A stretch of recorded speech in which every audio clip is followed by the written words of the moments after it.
Welcome back to another technical video.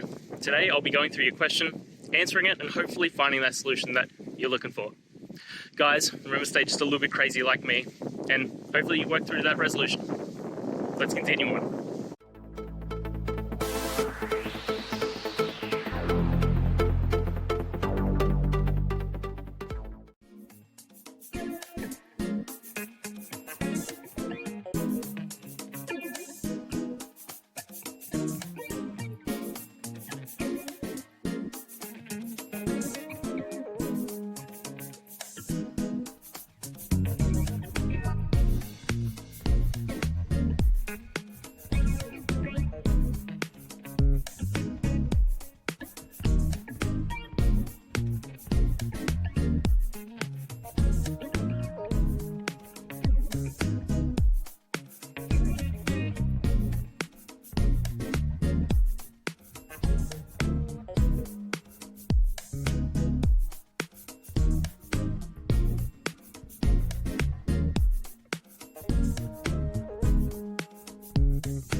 And that's it, guys. I hope this video helped get you that answer that you're looking for. Now, I'll see you next time. Please subscribe for more question and answer videos. And if you have any more, please just shoot them through in the comments. Have a good one.